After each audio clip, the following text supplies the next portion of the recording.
10 दिन का मौका न हो, 5 दिन, 2 दिन, एक दिन की भी फुर्सत न हो मेरे प्यारे, एक घड़ी मने 24 मिनट के लिए भी फुर्सत हो तो आ जाओ। एक घड़ी की भी फुर्सत न हो तो एक घड़ी, आधी घड़ी मने 12 मिनट, और आधी घड़ी की भी फुर्सत नहीं हो तो आधी में पुनियाद 6 मिनट के लिए भी आकर के बैठ जाओ। केवल चूतर टेक करके यहां से फिर भले उठ जाना। एक घड़ी आधी में पुनियाद, तुलसी संगति साधु की हरे कोटि अपराध, तुलसी चर्चा राम की हरे कोटि अपराध। और व्यासासन पर श्रीमद् भागवत जी व्यास जी समेत पधरावनी करके, और कथा विघ्न विघातार्थम गणनाथम प्रपूजयेत। विघ्नों के स्वामी हैं श्री गणेश जी महाराज। अगर ये ललकार दें, बहुत बड़ा अहंकारी है, कहता है कि देखी जाएगी, हम सबको डाउन कर देंगे अपनी कथा से, तो ऐसे श्रोता भक्ता वगैरह विघ्न करो। इसलिए विघ्न न होने पावे, इसलिए दीनता पूर्वक, श्रद्धा पूर्वक, और कथा विघ्न विघातार्थम गणनाथम प्रपूजय, गणेश जी का पूजन करो। गणेश जी महाराज कथा हो रही है, विघ्नों को संवारते रहिएगा। और भी जो कथा में पूजित सम्मानित होने के अधिकारी हैं उनका पूजन कर देंगे। भाई जो आशा रखते हैं उनका भी सम्मान कर देंगे। और यथा योग्य स्थान समागतों को देकर के कथा प्रारंभ हो, उसके पहले श्रीमद् भागवत जी से प्रार्थना करनी चाहिए। स्वीकृतो सिमयानाथ मुक्त्यर्थम भवसागर। भवसागर से छुटकारा दिलाने के लिए हमने आपके चरण का आश्रय लिया है। कृपा करके हमको भवसागर से छुटकारा दिलाइए, और भवसागर से छुटकारा दिलाकर कहाँ मुक्ति में पहुंचाइए, बोले ना, प्रभु की सेवा में पहुंचाइए। चरण कमल की सेवा दीजिए,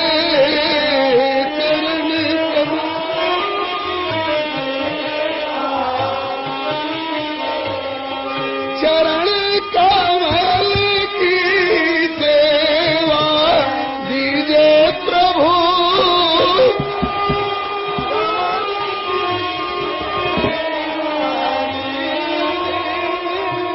चेरो कर राखो जी घर जाओ,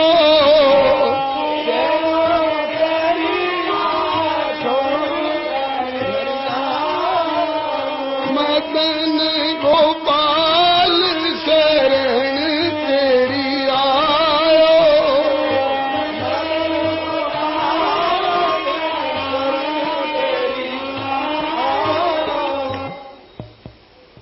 मुक्त्यर्थम का तात्पर्य संसारी झंझट से छूट करके और चरण कमल की सेवा दीजिए। आपके चरणों की सेवा में भागवत का ये फल है। प्रार्थना पूर्वक फिर कथा प्रारंभ हो। कथा के बीच बीच में प्रसंगों के अनुसार नमः शब्द और जय जय शब्द का प्रयोग होना चाहिए।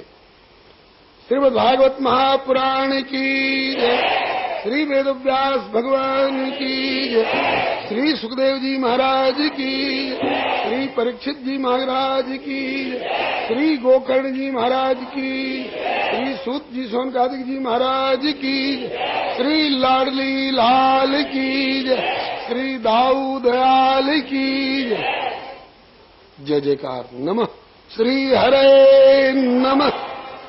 इस प्रकार से नमः शब्द और जय जय शब्द का बीच बीच में प्रयोग प्रसंगानुसार फूलों की वर्षा, लावा खील की वर्षा, अबीर गुलाल की वर्षा। अब नंद महोत्सव होगा तो ऐसे ठाले बैठे बैठे मनुष्य की तरह नंद महोत्सव मनाएंगे थोड़े, और क्या। फूलों की वर्षा, अबीर गुलाल की वर्षा दिखा दो खूब धूमधाम के साथ। और प्रतिदिन कथा समापन के पश्चात थोड़ा कीर्तन भी होना चाहिए। जैसे दीवाल की चुनाई के बाद गिलावे की गारे की चुनाई हो मिट्टी की तो छेद दरार रह जाते हैं, तो उनको भरने के लिए प्लास्टर किया जाता है, छिद्र भर जाते हैं। इसी तरह से भगवान नाम संकीर्तन से कथा में भी विधि विधान में पूजन वस्तु इत्यादि में कोई कसर रह गई होगी तो सर्वम करोत निश्चिद्रम नाम संकीर्तनम तव, भगवान का नाम संकीर्तन। कथा जितने दिन हो उतने दिन तक आहार विहार कैसा रहना चाहिए? बोले तमोगुणी आहार और व्यवहार तो होना ही नहीं चाहिए। गाली गलौज वाला व्यवहार और मुकदमेबाजी वाली बात, इनकलाब जिंदाबाद, जो हमसे टकराएगा चूर चूर, और ये सब बात नहीं होनी चाहिए कथा की अवधि में। शांतिपूर्ण सात्विक आहार और सात्विक व्यवहार। भरसक तो उपवास करके कथा सुनिए, उपवास करके कथा सुनने की क्षमता न हो तो दूध दही से गुजारा करिए, दूध दही से काम न चले तो फल फूल से गुजारा करिए, फल फूल से भी गुजारा न हो तो एक बार अन्न भी खा सकते हैं, 24 घंटे में एक बार अन्न भी खा सकते हैं। और एक बार खाने से भी काम न चले, डॉक्टरों ने कह दिया है गैस्ट्रिक रोगी हो, हर 2-3 घंटे पर कुछ नहीं डाल दोगे तो गैस हो जाएगी, हार्ट अटैक हो जाएगा, ब्लड प्रेशर लो हो जाएगा, तो 2 बार भी खाया जा सकता है। आप कहेंगे कि जो 2 बार खा करके भी कथा सुनी जा सकती है तो उपवास की बात क्यों कही, फलाहार की बात क्यों कही? कहा इसलिए कि मलमूत्र जयार्थम ही लघ्वाहार सुखावह।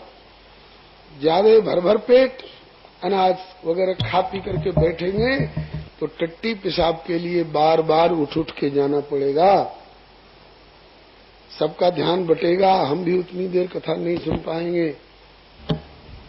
अफरा होगा।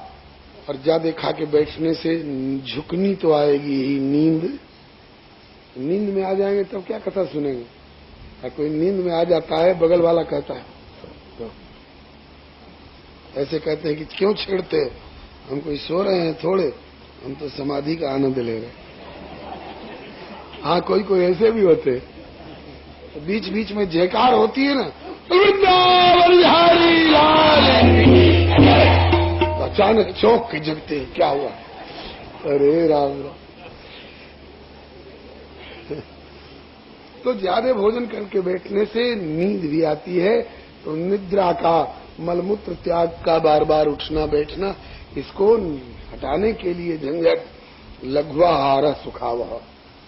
कहते हैं कि भोजनम तो वरम मन्ये यदि श्रवण कारकम, यदि भोजन करके कथा सुनी जा सके सुविधा पूर्वक तो भोजन ही श्रेष्ठ है। नोपवास बर प्रोक्त, उपवास न बर प्रोक्त, कथा विघ्न करो, यदि कथा में विघ्न डालने वाला हो जाए तो वह उपवास प्रशंसनीय नहीं है। हिम्मत करके, और कहा कि हम तो केवल पानी पी के 7 दिन कथा सुनेंगे, तो 3 दिन तक तो झेल ले गए, चौथे दिन अब नाड़ी डाउन हो गई और गिर पड़े, क्या हुआ? अरे क्या के साहब चक्कर आ गया, चलो तब यहाँ तो इलाज होगा नहीं, चलो सेवा आश्रम ले चलो। तब सेवा आश्रम में बैठे कितनी कथा सुन लोगे? इसलिए हर व्यक्ति को अपने शरीर का अंदाज अपने आप है कि ऐसा आहार लो जिससे कि कथा में विक्षेप न हो, आसानी से कथा सुनी जा सके।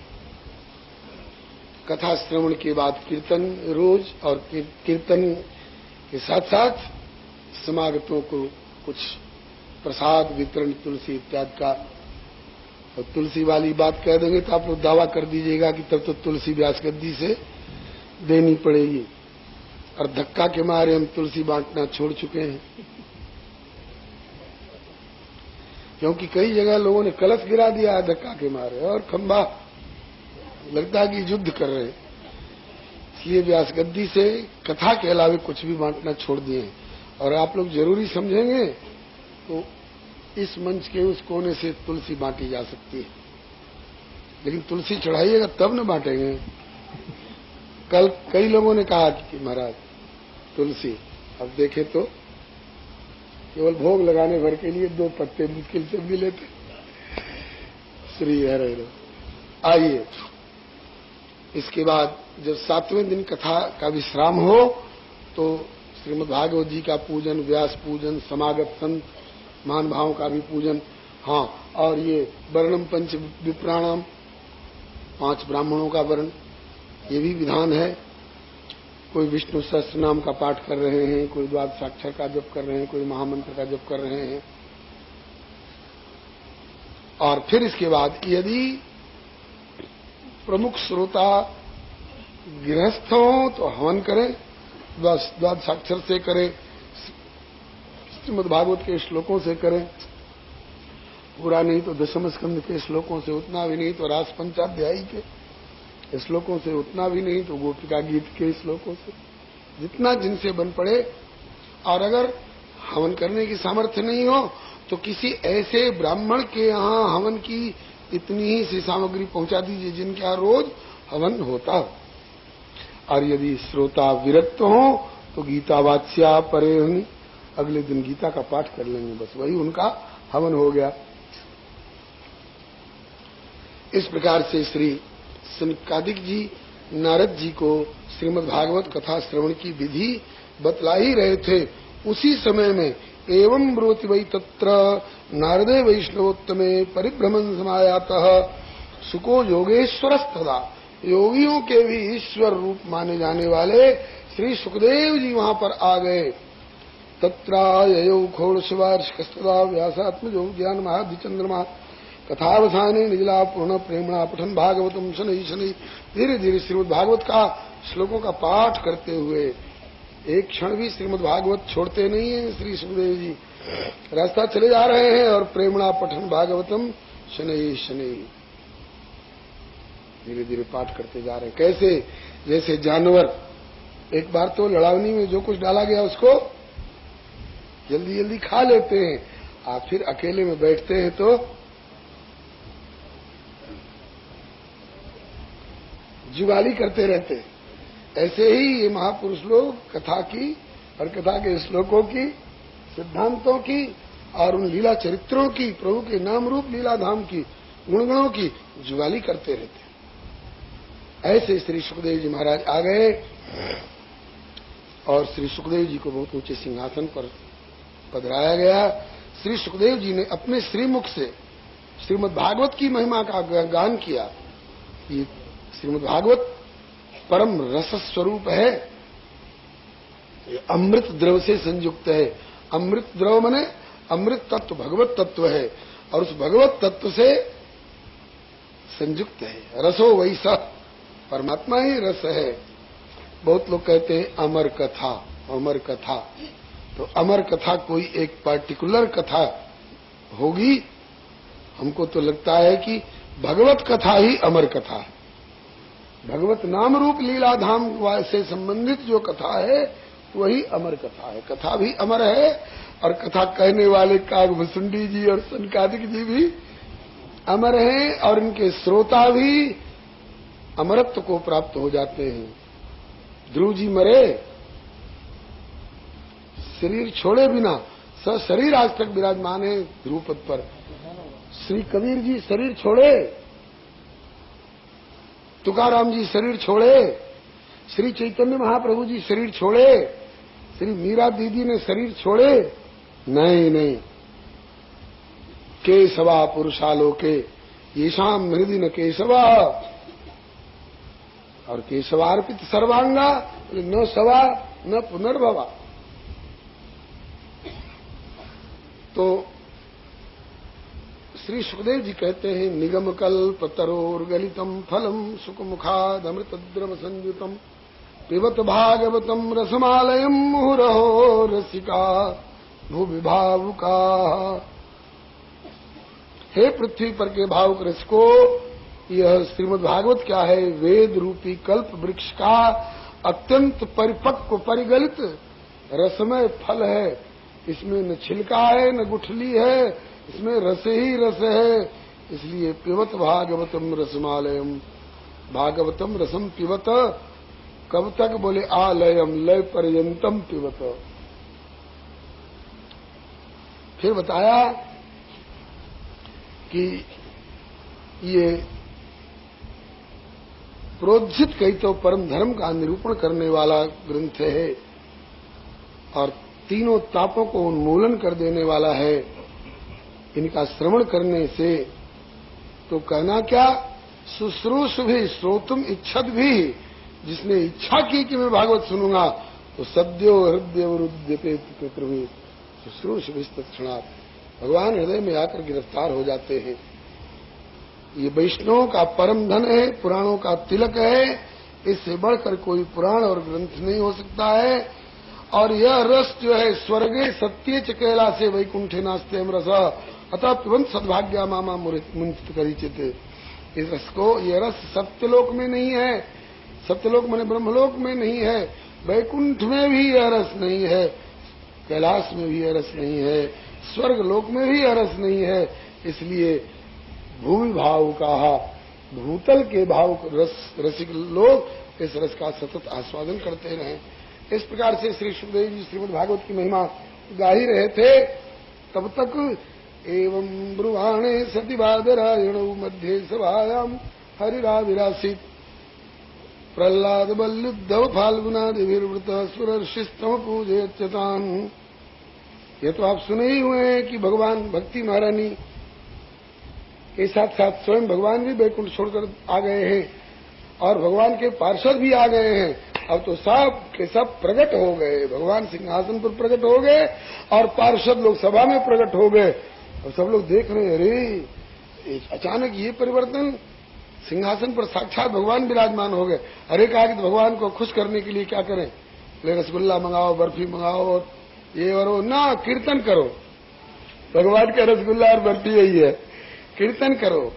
दृष्ट्वा प्रसन्नम महदासने हरिम ते चक्रीरे कीर्तनमग्रतस्तदा भवो भवान्या कमलासनस्तु तत्रागमत कीर्तन दर्शनाय।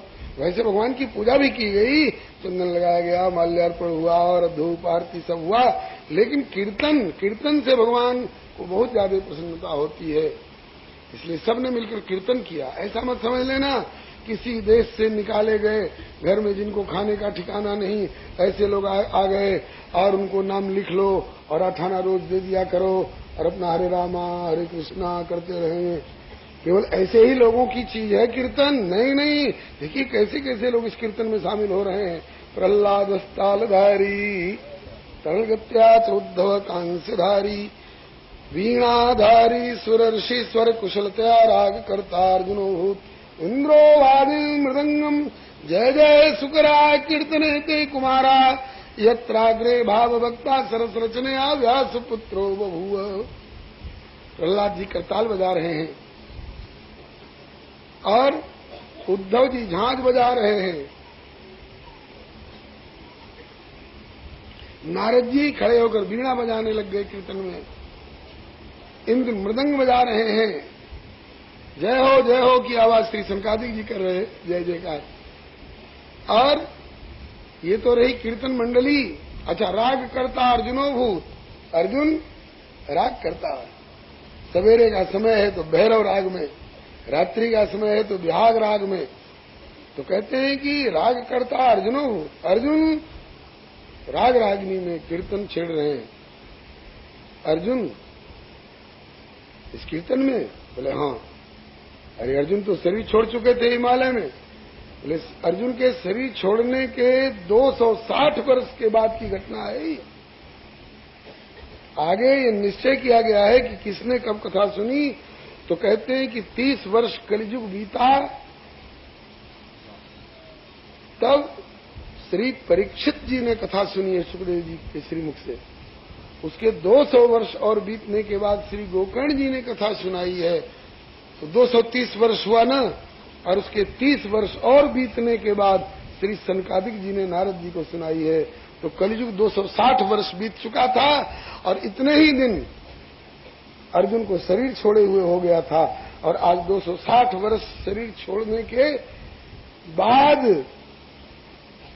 अर्जुन आकर कीर्तन कर रहे हैं। इसका मतलब कि शरीर छोड़ करके भी ये भगवान के भक्त लोग भगवत पार्षद के रूप में भगवत धाम में विराजते हैं। महति प्रलय ब्रह्मन ब्रह्मांडे जलप्लुते न तत्र नाशो भक्तानाम सर्वेषाम च विशिष्यते। तुलसीदास जी शरीर छोड़ गए तो क्या अब तुलसीदास जी का अस्तित्व मिट गया? आज भी श्री तुलसीदास जी को उस भाव भक्ति से स्मरण कोई करे तो जैसे इसी श्री वृंदावन में श्री जमुना जी की धारा में से प्रकट होकर के श्री हरिवंश गोस्वामी जी के निर्देशन से, श्री हरिवंश गोस्वामी जी के निर्देशन से श्री हरिराम व्यास जी ने कबीर जी की प्रार्थना की तो जमुना जी की धारा में से प्रकट होकर के श्री कबीर जी ने दर्शन दिए थे। ये भक्तों की सदा स्थिति बनी रहती है भगवत धाम में। अरे यहां से अंतर्धान हो गए, धाम में जाके भगवान के साथ में विहार कर रहे हैं। अपने यहाँ वैष्णवी परंपरा में किसी महापुरुष का शरीर छोड़ता है तो उसको मरना नहीं कहा जाता है, उसको सीएपी मिलन महोत्सव कहा जाता है। अपने धाम का परिकर भेजा गया था भूतल पर कुछ पाठ अदा करने के लिए, पाठ अदा कर लिया फिर अपने घर में आ गया। श्री हरे अर्जुन के राग अलाप रहे हैं और ये तो रही कीर्तन मंडली। और इस कीर्तन मंडली के मुखिया कौन होंगे? बोले यत्राग्रे भाव वक्ता सरसरसने व्यास पुत्रो बभूव। व्यास नंदन श्री सुखदेव जी इस कीर्तन मंडली के मुखिया हैं। और ननर्त मध्य त्रिकमेव तत्र भक्त्याधिकानाम नटोत्तेजसाम। भक्ति ज्ञान वैराग्य भी पुनः प्रकट हो गए सबके सामने। और उस सभा में मीराबाई की तरह, चैतन्य महाप्रभु जी की तरह, सुतीक्ष्ण जी की तरह उन्मत्त नृत्य करके और कीर्तन कर रहे हैं। उस अलौकिक कीर्तन को देख करके भगवान प्रसन्न हुए। बोले कि भक्तों, तुम्हारे कथा और कीर्तन से मैं बहुत प्रसन्न हूँ, तुम्हारी जो इच्छा हो सो वर मांगो। और उन्हें जो भी वर मांगा हो, नारद जी ने तो यही मांगा कि हे प्रभु, आज जिस तरह से आपने इस कथा और कीर्तन में कृपा और आनंद की वृष्टि की है, इसी तरह से आगे भी आपके भक्तजन जहां कहीं भी इकट्ठे होकर के कथा और कीर्तन का आयोजन करें, वहां भी ऐसे ही कृपा की और आनंद की वर्षा किया करना। आगे वालों का रास्ता साफ किया, आगे वास्तव के लिए आरक्षण करा दिया। बोलो भक्तवत्सल भगवान की, श्री नारद बाबा की जय। अब आगे श्री ऐसा भगवान एवं अस्तु कह करके अंतर्धान हो गए। और उसके बाद श्री शौनक जी पूछते हैं, श्री सुखदेव जी ने कब कथा सुनाई थी? बोले कि कलयुग 30 वर्ष बीत चुका था, तो भाद्रपद महीने की शुक्ला नवमी से श्री सुखदेव जी ने कथा प्रारंभ की थी।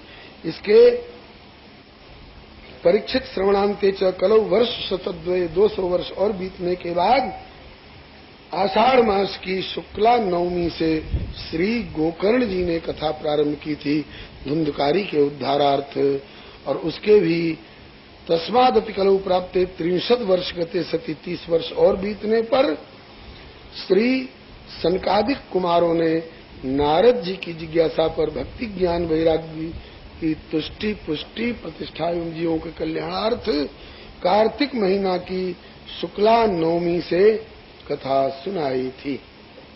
अब आगे कहते हैं कि यमराज जी देखते हैं अपने दूतों को कि हमारे दूत हाथ में फांसी और मुदगर लेकर जा रहे हैं।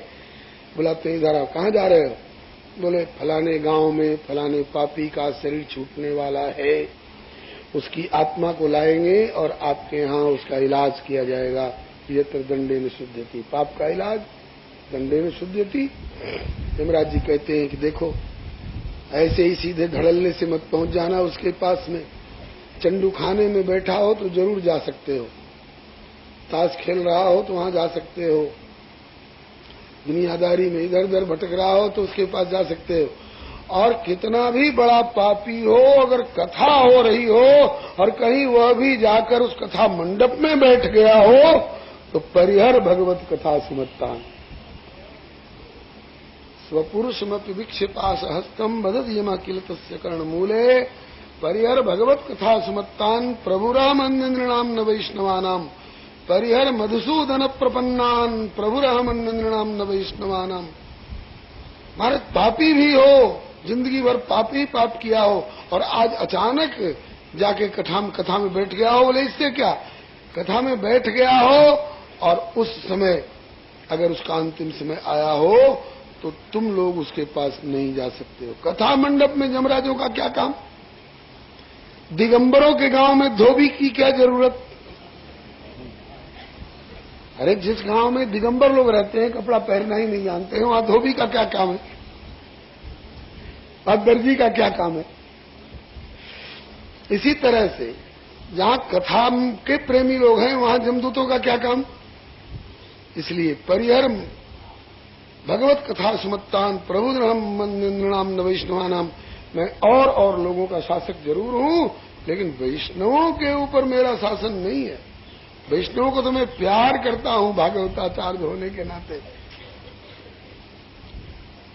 अब आगे कहते हैं कि जो लोग इस प्रसंग को सुन लेते हैं उन लोगों को विचार करना चाहिए कि असार संसार के ताश शतरंज जुआ इत्यादि अनाप शनाप में काहे को समय बितावें, हम क्यों नहीं भागवत लेकर के बैठे रहे, श्रोता बनकर, चाहे वक्ता बनकर के, चाहे पाठक बनकर के।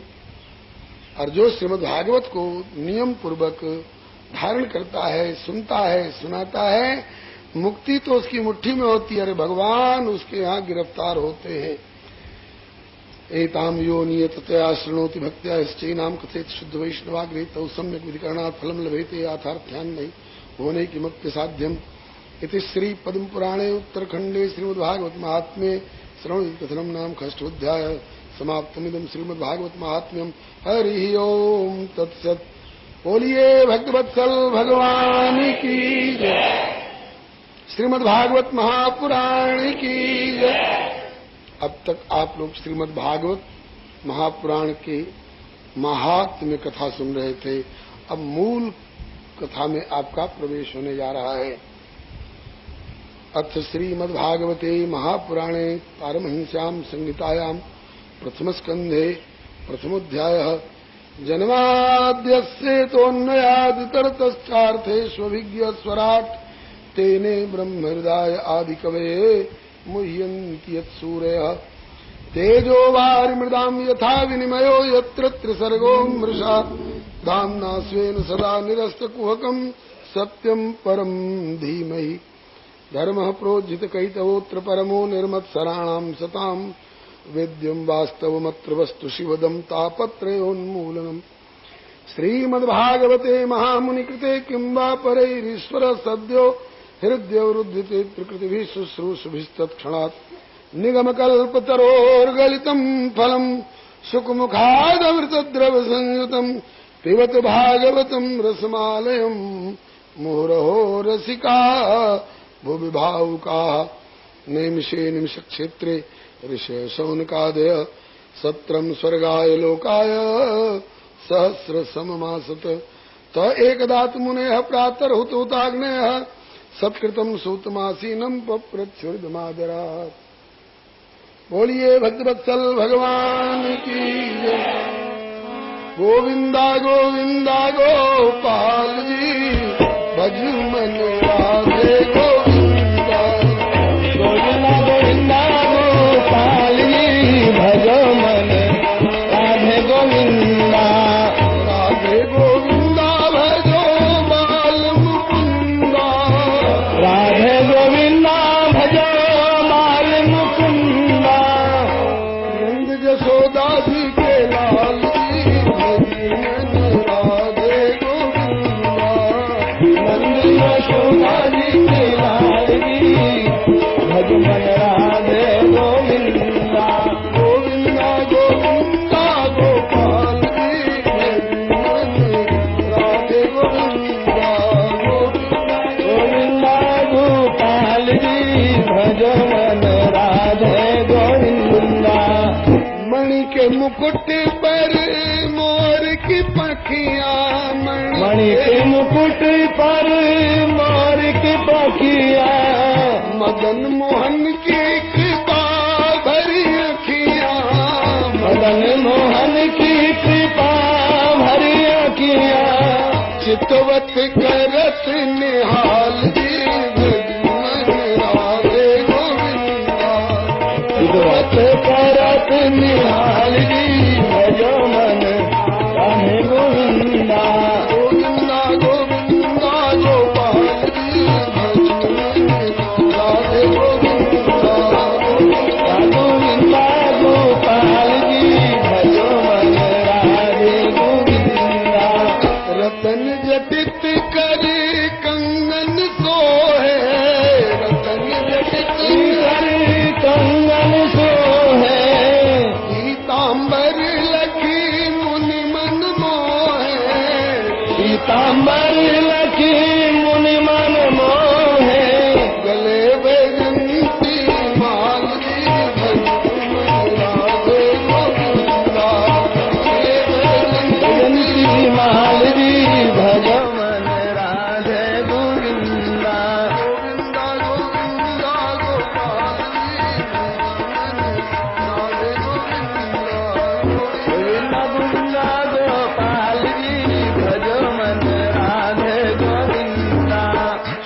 स्वरूप परमात्मा का हम ध्यान करते हैं।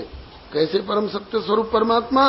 बोले जन्माद्यस्य यतः अस्य विश्वस्य जन्मादि यस्मिन् इदं यतश्चेदं येन इदं य इदं स्वयं योस्मात् परस्मात् च परस्तम प्रपद्ये स्वयं भूम यस्मिन् सर्वं यतः सर्वं यः सर्वं यः सर्वतश्च यस्य सर्वमयो नित्यं तस्मै सर्वात्मने नमः।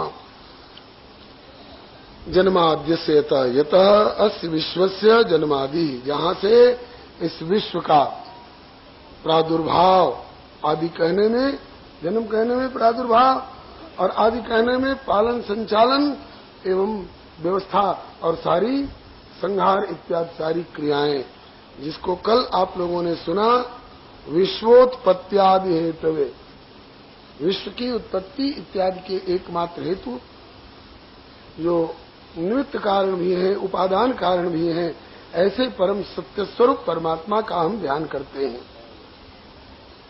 और जो अन्वय भाव से सब में अनुगत भी हैं और व्यतिरेक भाव से सबसे परे भी हैं, ऐसे परमात्मा का, परम सत्य स्वरूप परमात्मा का हम ध्यान करते हैं। अन्वय भाव से सब में अनुगत भी हैं, समाये हुए भी हैं, और व्यतिरेक भाव से जो सबसे परे भी साबित होते हैं, ऐसे परम सत्य स्वरूप परमात्मा का हम ध्यान करते हैं।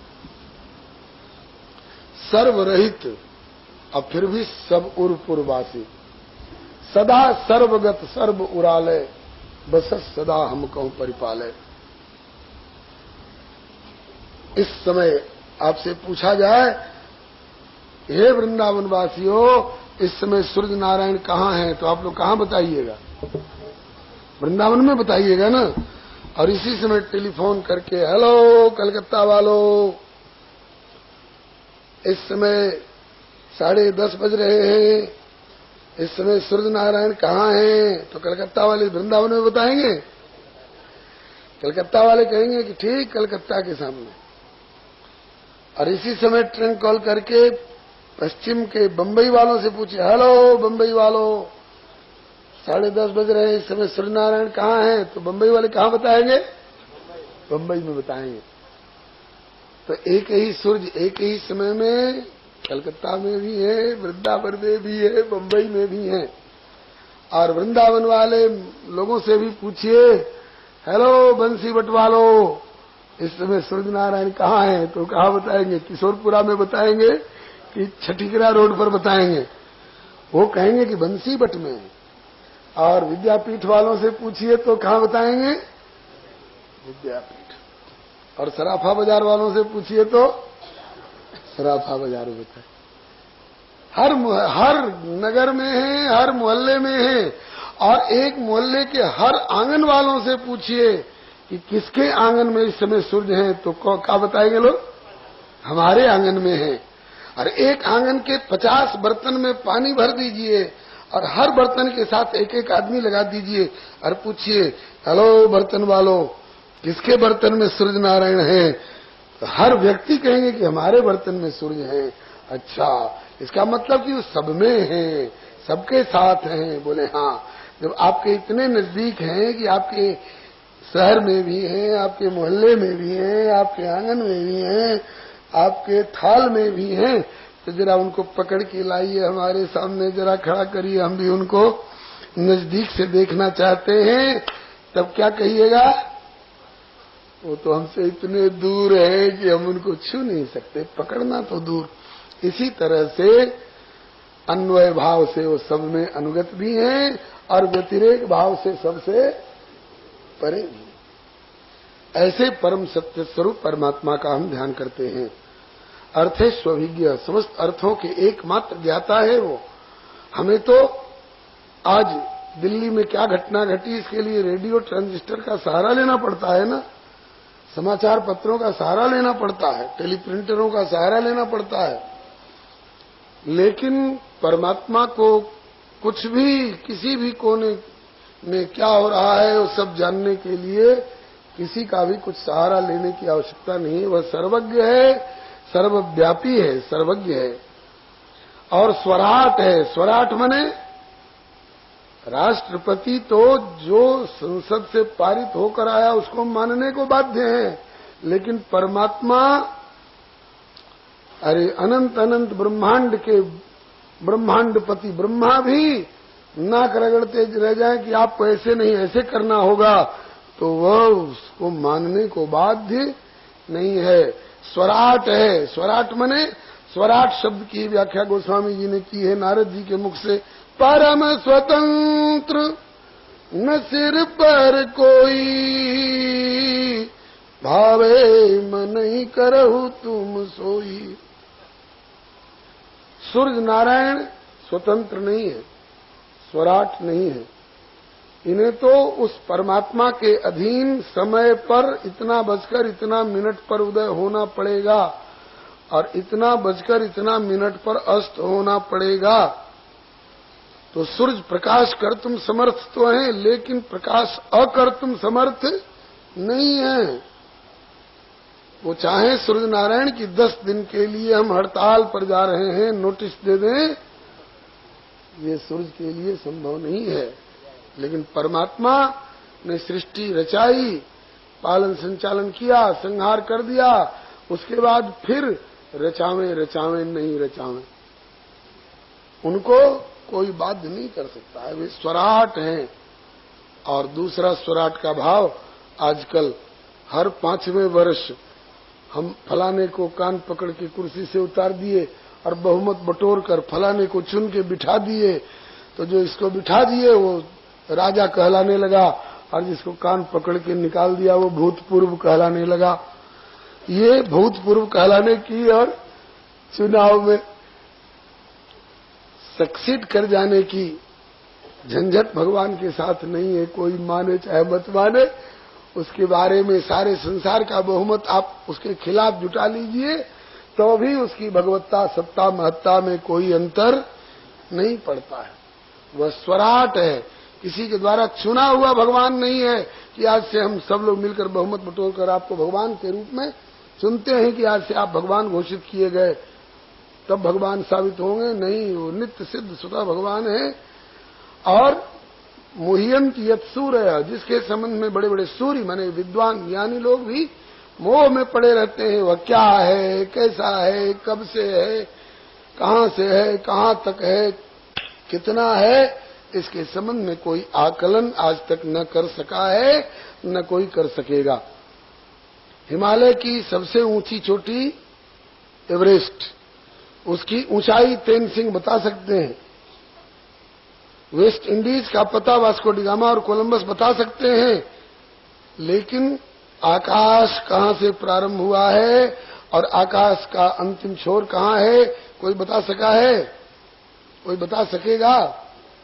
नहीं। ये तो एक ब्रह्मांड के भीतर के आकाश की बात रही। ऐसे ऐसे कोटि कोटि ब्रह्मांड जिनके रोम रोम में लगे हुए होते हैं अंगूर के गुच्छे की तरह, उनका माप तौल, उनका आदि, उनका अंत, उनका ओर, उनका छोर कौन बता सकता है? वह अनादि है, वह अनंत है, वह अओर है, वह अछोर।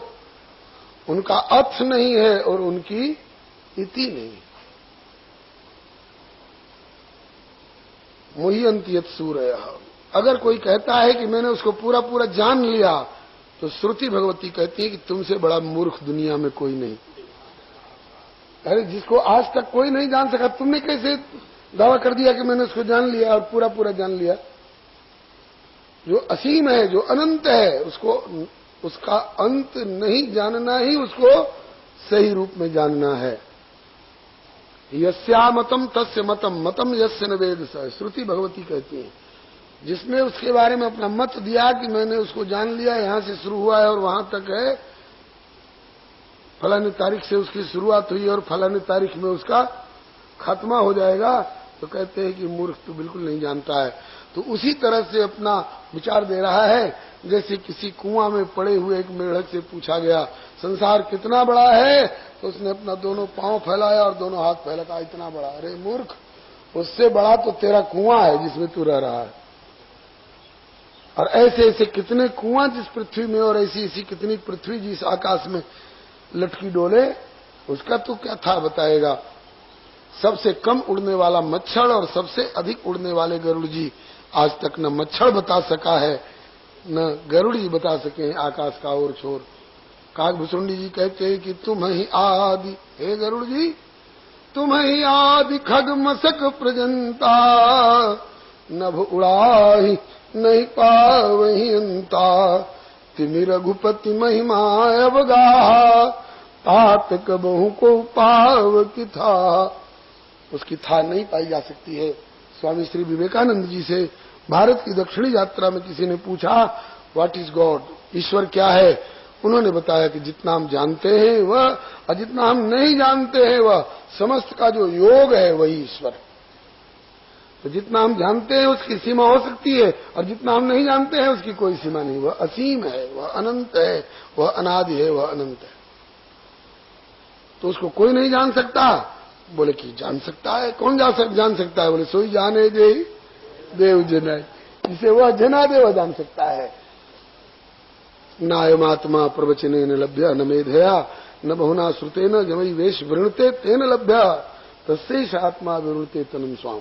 जिसे वह जना दे वही जान सकता है, और जितना जनावे उतने ही अंश में जान सकता है। हाँ, हम लोग गा रहे हैं तो कैसे गा रहे हैं? जैसे दूगो दाना लेके चिंटियो दुकान छान ली। किसी चेटी ने 2-4 दाने पा लिए चीनी के चाहे चावल के, और उसने एक दुकान खोल दिया, कहा कि हम आढ़त की दुकान खोल रहे हैं। अरे राम, इसी तरह से हम लोग चीटी की आढ़त खोल रहे हैं। हम लोग उसके बारे में पूरा कहां जानते हैं? सबसे अधिक जानने और बताने वाले 7 व्यक्ति हैं। उनकी सूची एक दोहे में दी है। शारद सरस्वती, शेष, महेश, विधि, आगम निगम पुराण। ये शुरू से गाते आ रहे हैं जब से इनका होश है, और अब तक गा रहे हैं, आगे भी गाते रहेंगे। लेकिन जितना गाए उसके बाद शाम को जब विचार करते हैं तो एक बार तो लगता है कि पूरा गा लिया, लेकिन फिर जब विचार करते कहते कि अभी तो उसके एक रोम के भीतर के, एक ब्रह्मांड के, एक मोहल्ले का भी गायन नहीं हो पाया है। इसलिए न इति न इति न इति, माने हमने जितना गाया इतना ही नहीं है वह।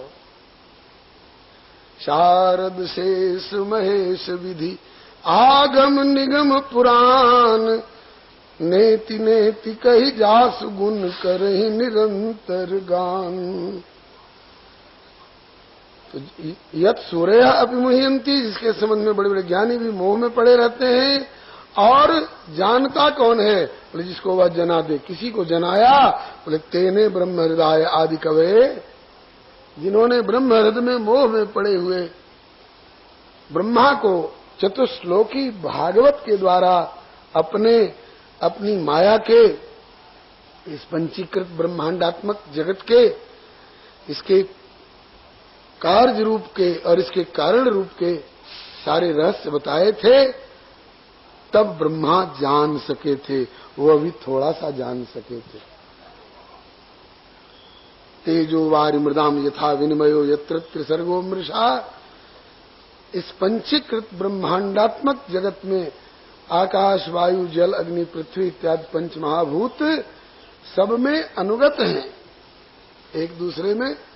जल में भी अग्नि है, अग्नि में भी जल है, पृथ्वी में भी जल है, जल में भी पृथ्वी है, आकाश में भी वायु है, वायु में भी आकाश है। इस पंचीकृत ब्रह्मांड के भीतर ये त्रिगुणात्मक सृष्टि जो है, ये यद्यपि अब ये अमृषा जैसी लगती है मृषा, लेकिन अमृषा जैसी लगती है। क्यों? बोले यत् सत्वात् अमृषैव भाति सकलम। ये मृषा होते हुए भी जैसे स्वप्नगत संसार, हमने सपने में सोने का मुकुट पहन लिया, राजा बन गए, राज सिंहासन पर बैठ गए, तो सपने का मुकुट और सपने का सिंहासन क्या सच्चा होगा? तो थोड़ी देर के लिए प्रकल्पित था। तो सपने वाला थोड़ा क्षणिक होता है, और यह संसार ये हमारा सपना नहीं है, ठाकुर का सपना है। तो इसमें थोड़ा स्थायित्व ज्यादा है, टिकाऊपन ज्यादा है। लेकिन ये भी जब वह संकल्प करेगा कि इसका प्रलय हो जाए तो सब जाने अपने अपने मूल कारण में विलीन हो जाएंगे। तो यत्र सर्गो मृषा धामना स्वेन सदा निरस्त कुहकम सत्यम परम धीमहि।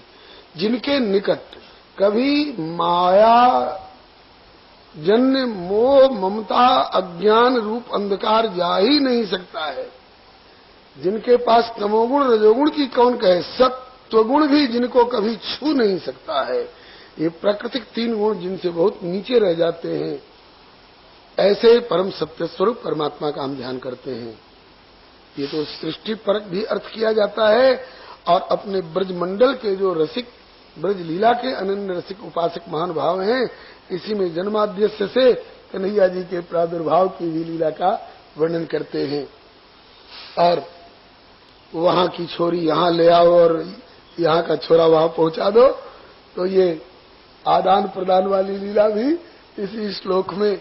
और तेजोवार मृदाम यथा विनिमयो, तेजोवार मृदाम इत्यादि में तेज में अग्निपान वाली लीला का वर्णन करते हैं, और वारी में इंद्र के ऊपर विजय प्राप्त करने वाली गोवर्धन धारण वाली लीला का भी वर्णन करते हैं। मृदाम में मृद भक्षण वाली लीला, तो कन्हैया जी ने मट्टी खाई थी, एकदा क्रीडमाना से रामाद्या गोपदार का कृष्णो मृदम भक्षितवान इति मात्रे निवेदन।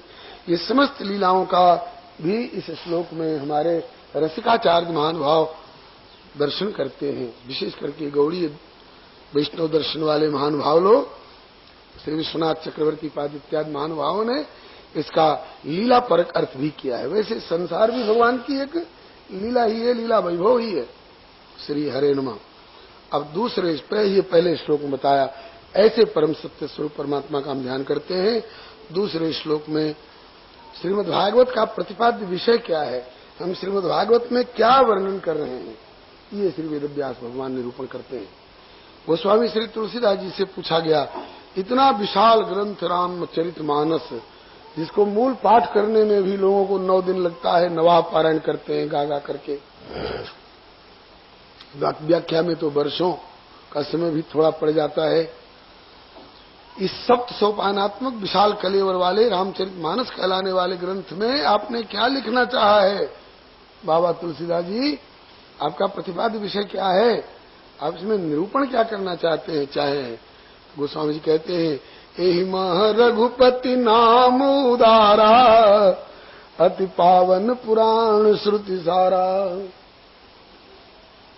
जेहि मह आदि मध्य अवसाना, प्रभु प्रतिपाद्य राम भगवान।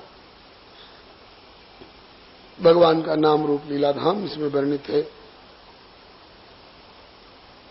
भगवान के नाम का महत्व इसमें वर्णन किया गया है।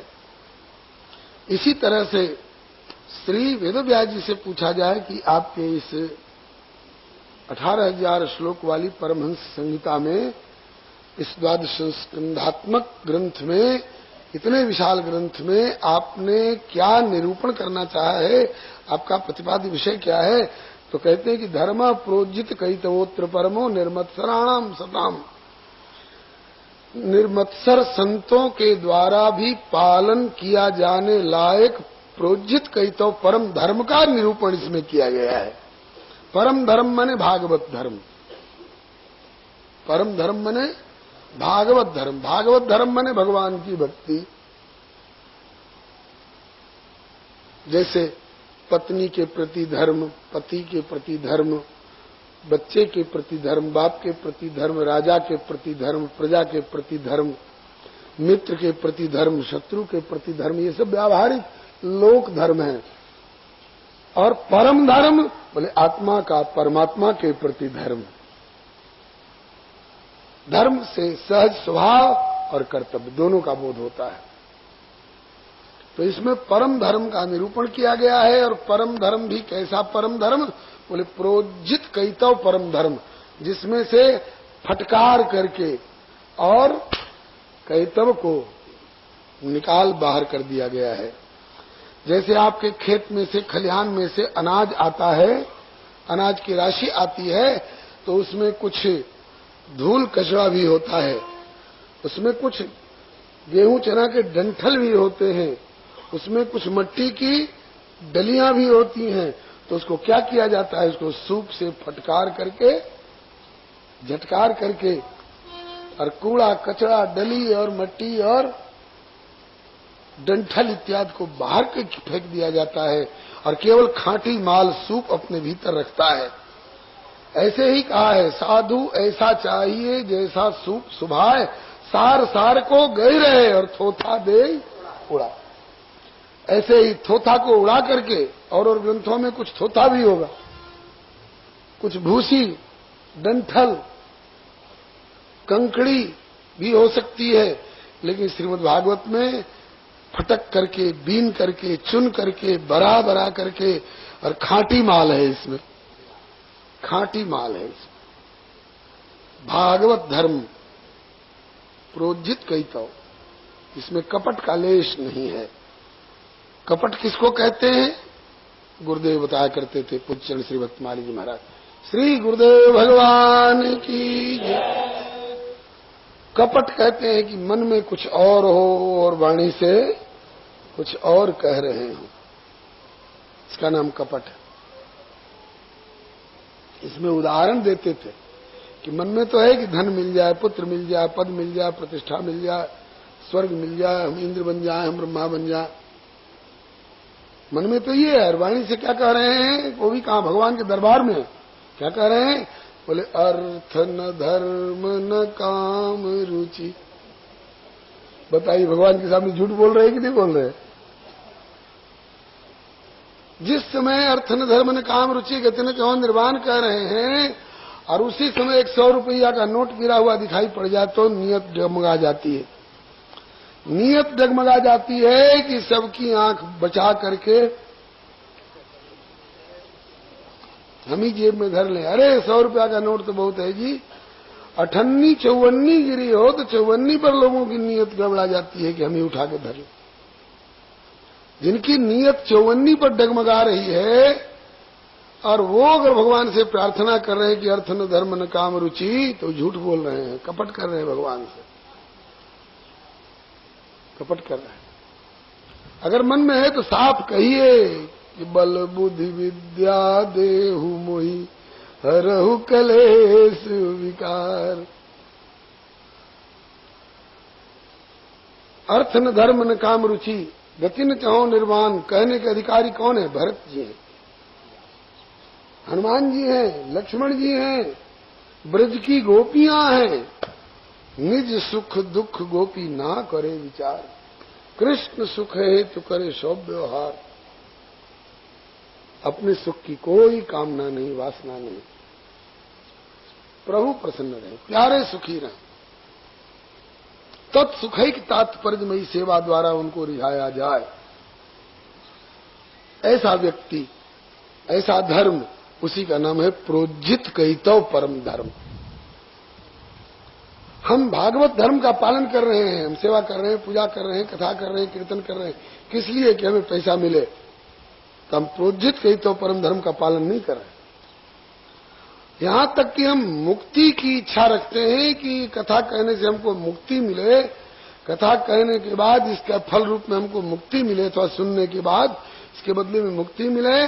तो श्री श्रीधर स्वामी जी कहते हैं कि मोक्ष पर्यंतम अपि कापट्यम, मोक्ष तक की भी भावना जो है भागवत धर्म में कपट मानी जाती है। मोक्ष चाहते हो और कहते हो कि हम भागवत धर्म का पालन कर रहे हैं। नहीं, मोक्ष की भी कामना का जिनने निरसन कर रखा है। अन्य अभिलाषिता शून्यम ज्ञान कर्माद्यनावृतम आनुकूल्यन कृष्णानुशीलनम भक्तिरुत्तमा। प्रहलाद जी से पूछा जाए क्या चाहते हो? बोले कुछ नहीं चाहते। कुछ मांगो? बोले नहीं मांगते। नहीं मांगते हो तो आज्ञा का उल्लंघन कर रहे हो, भगवान की आज्ञा का उल्लंघन हो रहा। कहते हैं कि तो उल्लंघन नहीं होने देंगे, मांगेंगे तो मांग। क्या मांगते? बोले यही मांगते हैं कि अभी तो कुछ मांगने की इच्छा ही नहीं है, यही दीजिए कि आगे भी कुछ मांगने की इच्छा न हो। केवट, केवट है परम निष्काम। बहुत कीन प्रभु लखन सिय, लेकिन नहीं कछु केवट ले। जब कुछ नहीं लेना चाहेगा तब विदा कीन करुणायतन भक्ति विमल वर। भक्ति विमल मने प्रोज्झित कहितौ परम धर्म। भक्ति विमल वरदे कहिए चाहे प्रोज्जित कही तो परम धर्म दे कहिए, एक ही बात। एक ही जगह दो व्यक्ति शरणागत हो रहे हैं, श्री हनुमान जी और श्री सुग्रीव जी। किष्किंधा की बात है, दोनों शरण में आए। को बोलो हनुमान, किस लिए आए? बोले आपकी शरण में आए हैं। तुम सुग्रीव? कहा कि हम भी आपकी शरण में आए। सुग्रीव किस लिए शरण में आए हो? कहा कि इसलिए कि हमारी खोई हुई पत्नी मिल जाए, इसलिए हम आपकी भक्ति करना शुरू किए हैं कि हमारी गई हुई राजधानी मिल जाए। बोले मिल जाएगी, लेकिन तुम सकाम भक्तों में आ गए।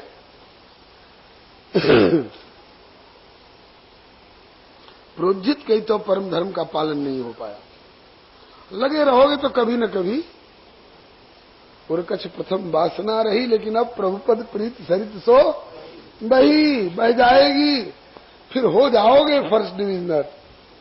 लेकिन कालांतर में, अभी तो वासना है ना, तो वासना है, मोक्ष की भी वासना है, तो प्रोज्जित कही तो परम धर्म के पालक नहीं कहे जाओगे। तुम कपट पूर्ण इस धर्म का पालन कर रहे हो। और हनुमान जी से पूछा जाए, हनुमान तुम क्या चाहते हो? बोले हम तो कुछ नहीं चाहते, हम तो आप ही को चाहते हैं। हम आपका प्रेम चाहते हैं, आपकी सेवा चाहते हैं, आपकी प्रसन्नता चाहते हैं, इसके अतिरिक्त हम कुछ नहीं चाहते हैं। बोले तब तो तुम प्रोज्जित कही तो परम धर्म के पालन करने वाले।